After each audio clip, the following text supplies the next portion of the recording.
सभी का हार्दिक अभिनंदन है। आप सभी के शुभ की कामना करते हैं। आज हिंदी साहित्य की इस क्लास में हम मैथिली शरण गुप्त की रचना साकेत महाकाव्य के नवम सर्ग के इस पद का अवलोकन करेंगे। इस पद की हम व्याख्या पढ़ेंगे। तो चलते हैं मैथिली शरण गुप्त की रचना साकेत के नवम सर्ग के इस पद की।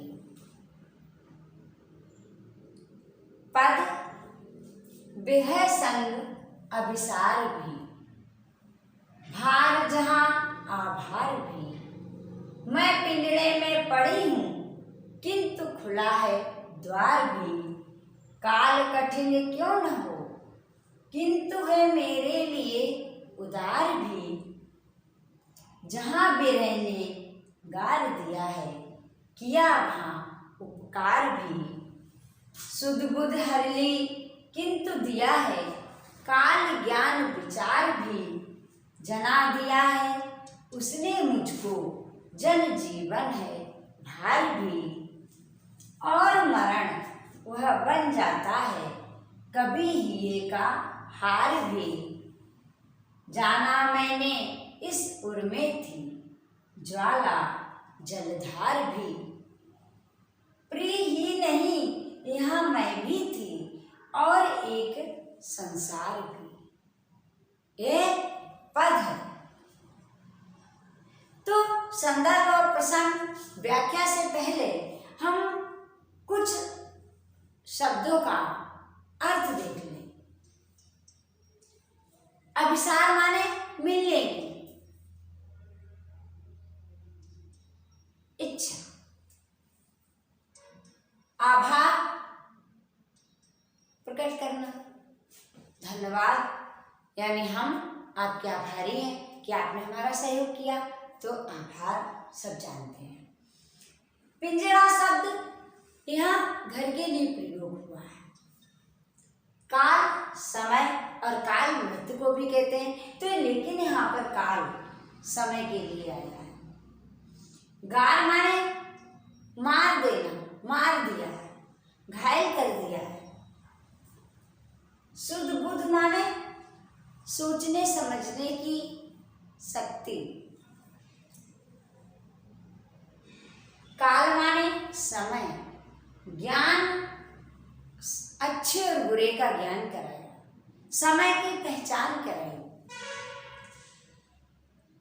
जन जीवन यानी जो हमारा आपका जीवन है उसके लिए मरण मृत्यु ही का हार। ही के हार एक मुहावरा भी है, गले का हार होना। तो ऐसे ही का हार अर्थात अतिशय प्रिय बनना, अतिशय प्रिय होना। ज्वाला यहाँ विरह की वेदना के जो संताप है उस शब्द से लिया गया है। जलधार सभी आप जानते हैं यानी अग्नि पानी। एक संसार यानी ये कवि की भावनाओं की बात है कि वो प्रीतम उर्मिला स्वयं को और अपनी वेदना के संसार की बात कहती है। तो ये था कुछ शब्दों का अर्थ और संकेत भी। अब है संदर्भ और प्रसंग। यह पद मैथिली शरण गुप्त द्वारा रचित साकेत महाकाव्य के नवम सर्ग से उद्धृत है। इस पद में विरहिणी उर्मिला विरह वेदना की अतिशयता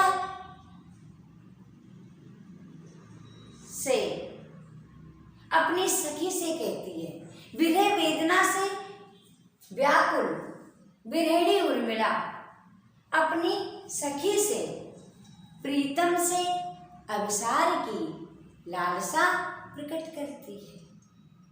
वो सखी से कहती है, अब व्याख्या देखिएगा, क्या कहती है अपनी सखी से। विरहिणी उर्मिला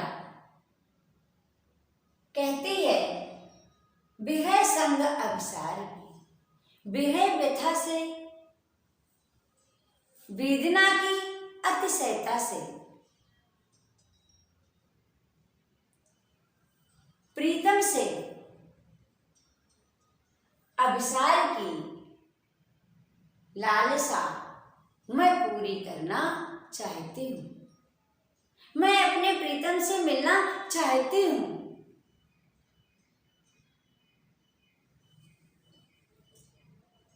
भार जहां आभार भी, यह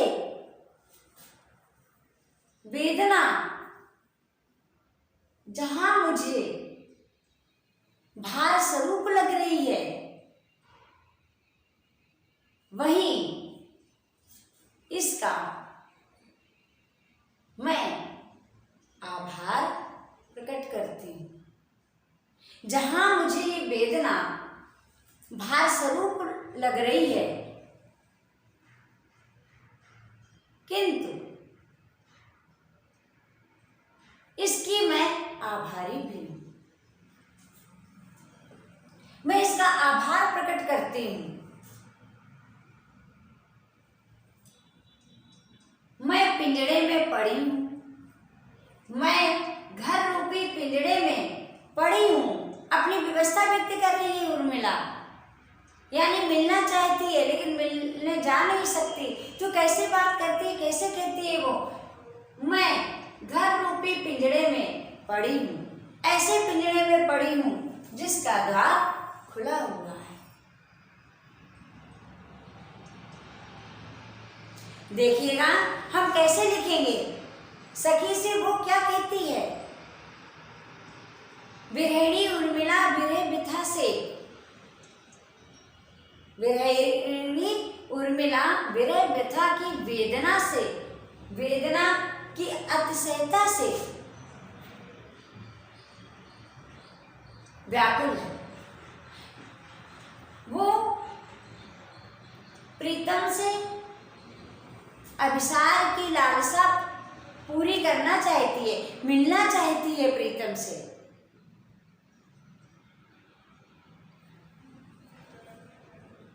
और कहती है कि ये जो वेदना है ये भार स्वरूप है, किंतु इसने मुझ पर जो आभार प्रकट किया है, जो इसने कार्य किया, उससे मैं इसकी आभारी हूं। सुंदर चित्रण कवि कर रहा है। एक तरफ तो उर्मिला कहती है कि मैं वेदना जो भार स्वरूप है, किंतु मैं इसकी आभारी हूं। क्योंकि आभारी किस लिए हूं कि वेदना के कारण मुझे प्रीतम की स्मृतियां आती रहती है, उनका स्मरण होता रहता है। मैं यहां से भी उनके निकट बनी रहती हूं। आगे कैसे कहती है, अपनी व्यवस्था प्रकट करती है। मिलना चाहती है लेकिन अभिसार कैसे करे, व्यवस्था प्रकट करती है। मैं घर रूपी पिंजड़े में पड़ी हुई हूं, किंतु उसका द्वार खुला हुआ है। यह विरह वेदना का समय कठिन क्यों न हो, समय बुरा क्यों न हो, किंतु ये मेरे लिए उदार भी है। ये बुरा समय क्यों न हो, किंतु ये उदार भी है।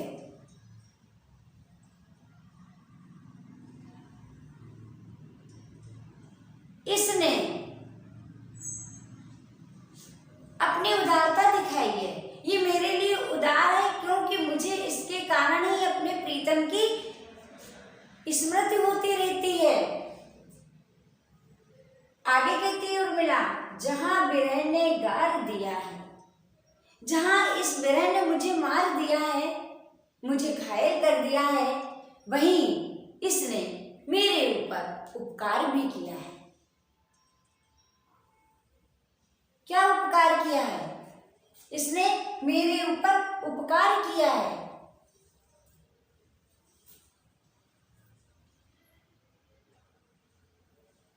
इसने विरह वेदना ने मेरी सुध-बुध हर ली, मेरी बुद्धि हर ली। मुझे सुध-बुध नहीं रहती, किंतु इसने हमें समय की पहचान कर दी, भले बुरे समय का ज्ञान करा दिया, वह विचार क्षमता भी मुझे दी। इसका मेरे ऊपर उपकार भी है। इस विरह वेदना ने मुझे जना दिया। जना दिया का मतलब मुझे बता दिया। इस विरह वेदना ने मुझे बहुत कुछ जता दिया, बहुत कुछ बता दिया कि जीवन सुखकारी भी है तो जीवन भार स्वरूप भी है। क्या कहती है उर्मिला? देखिएगा, कहती है कि मेरी सुध-बुध हर ली, किंतु उसने मुझे समय का ज्ञान कराया, अच्छे बुरे समय की पहचान करा दी, अच्छे बुरे का ज्ञान करा दिया। उसके साथ ही मुझे विचार की क्षमता भी प्रदान की। विरह वेदना ने मुझे बता दिया कि जीवन सुखकारी है तो जीवन भार स्वरूप भी है। इसने मुझे ये भी बता दिया है, विरह वेदना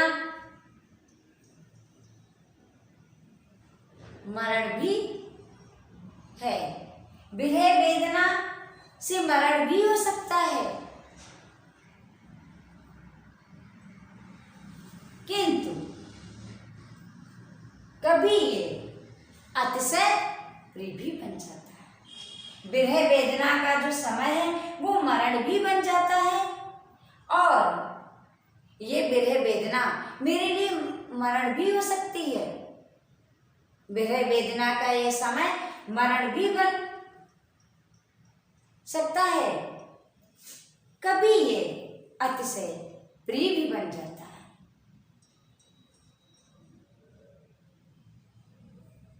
अतिशय प्रिय यानी हृदय का हार बन जाता है, गले का हार बन जाता है, अतिशय प्रिय बन जाता है। मुझे मेरे प्रीतम की मधुर स्मृतियां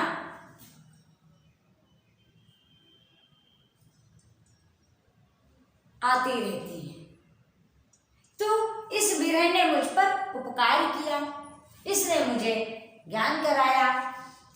आगे उर्मिला कहती है, जाना मैंने इस उर में थी, इस समय से ही मैंने जाना कि हृदय में विरह वेदना का संताप है तो दया प्रेम आत्मीयता रूपी जलधार भी है। हृदय में इसी समय के कारण मैंने जाना, मुझे ज्ञात हुआ, मुझे पता चला। मैं अनभिज्ञ थी, मैं नहीं जान सकती थी, लेकिन इस विरह वेदना ने ही के कारण मैं जान सकी हूँ कि हृदय में वेदना, विरह वेदना का संताप है तो हृदय में दया प्रेम आत्मीयता रूपी जलधारा भी है। इसी से मैं जान सकी हूं प्रीतम की मधुर स्मृतियां, उनका स्मरण ही नहीं मैं भी हूं। मेरे प्रीतम का स्मरण ही नहीं मैं भी हूं, मैं भी थी। उर्मिला कहती है कि प्रिय ही नहीं, यहाँ मैं भी थी और एक संसार भी, कि मैं इसी कारण जान सकी हूं कि प्रीतम का स्मरण भी के साथ मैं भी थी। ऐसा नहीं कि मैं नहीं थी, प्रीतम का स्मरण, प्रीतम भी और मैं भी थी, और उसके अतिरिक्त वेदना का संसार भी। यानी सब कुछ मुझे इसने बता दिया है कि प्रीतम के मधुर स्मरण के साथ मैं भी हूं। प्रीतम है तो मैं भी थी वहां, मैं भी हूं, और इसके अतिरिक्त एक वेदना का संसार भी चलता रहता है। मुझे ये अनुभूति हुई कि प्रीतम का मधुर स्मरण है, मैं भी हूं, मैं भी थी, और मेरे हृदय की जो आत्मानुभूति है उसका संसार भी है, या यूं कहें कि विरह वेदना का संसार है। तो ये रही आपके इस पद की व्याख्या। मुझे आशा है कि आपको व्याख्या समझ में आ गई होगी। सीधा सा सरल सा है कि वेदना को विभिन्न प्रकार से, अनेकों प्रकार से चित्रित कवि ने इस पद में किया है। अब हम क्या लिखेंगे? विशेष। तो विशेष में हम क्या लिखेंगे? देखिएगा, नंबर 1 बिंदु आएगा कि इसमें वेदना को किस रूप में चित्रित किया गया है। कहीं वो व्याकुलता बढ़ाती है, वेदना बढ़ाती है, वेदना व्याकुलता बढ़ाती है, तो कहीं वो अनेक बातों का ज्ञान कराती है। तो हम कैसे लिखेंगे? विरह वेदना को एक ओर व्याकुलता बढ़ाने वाली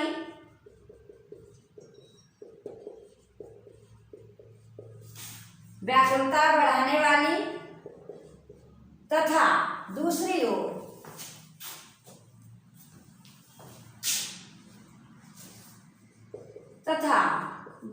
ओर अनेक, देखिए दूसरी ओर अनेक बातों का ज्ञान कराने से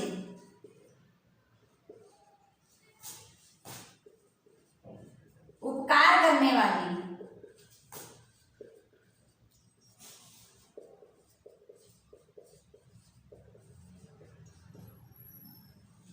चित्रित कर कवि ने विरहिणी उर्मिला की, कवि ने विरहिणी उर्मिला की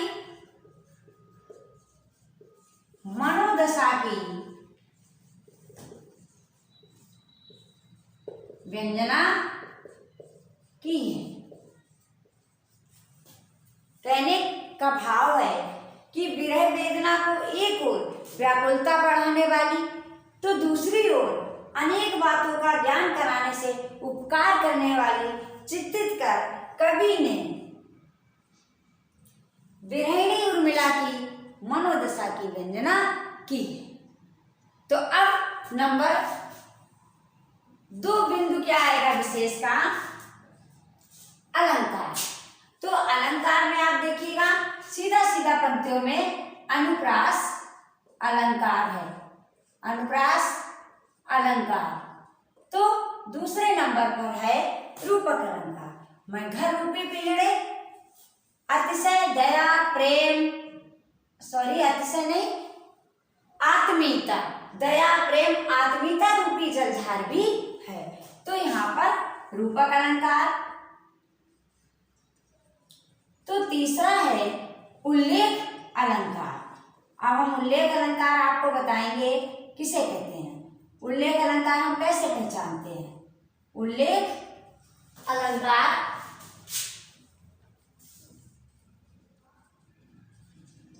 तो उल्लेख अलंकार में क्या आएगा, जहां एक वस्तु का वर्णन अनेक प्रकार से किया जाए वहां उल्लेख अलंकार होता है। तो यहाँ वेदना का उपकार करने वाली भी है, व्याकुलता बढ़ाने वाली भी है, और वो हमें कई रूपों में चित्रण किया, यानी कई प्रकार से उसका चित्रण किया है। तो यहाँ पर उल्लेख अलंकार है। अब एक अलंकार और है दृष्टांत। दृष्टांत अलंकार। तो दृष्टांत अलंकार हम कैसे समझेंगे। दृष्टांत अलंकार है कि दो सामान्य वाक्य या दोनों विशेष वाक्यों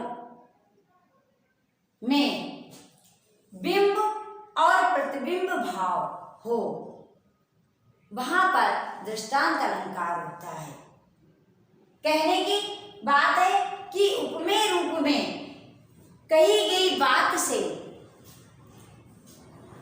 मिलती जुलती बात उपमान रूप में दूसरे वाक्य में कही गई हो, वहां पर यह अलंकार है। तो आपने व्याख्या में देखा कि इस पद में एक वाक्य में जो बात कही गई है उसी से मिलती जुलती दूसरे वाक्य में कह दी गई है।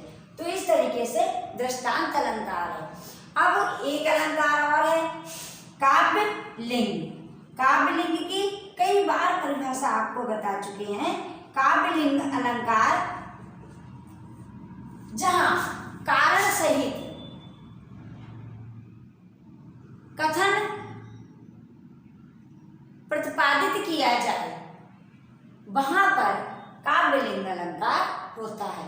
तो मेरी समझ में आज की जो ये पंक्तियां हैं, ये पद है, इसकी व्याख्या आप समझ गए होंगे और इसके विशेष से भी आप परिचित हो गए होंगे। अब तीसरा बिंदु हम लिख सकते हैं कि देखिएगा, अभिसार भी, आभार भी, द्वार भी, उदार भी, ये तुक है, ये तुकांत है। तो छंद की जो तुकांतता है वो उचित है। तो हम लिख सकते हैं छंद की तुकांतता यति गति उचित है। सुंदर, ठीक है। तो ये आज आपका इस पद का यानी व्याख्या का विशेष रहा और मुझे पूर्ण आशा है कि ये आपके समझ में आ गया होगा। इस पद की व्याख्या आपके समझ में आ गई होगी। आज इतना ही।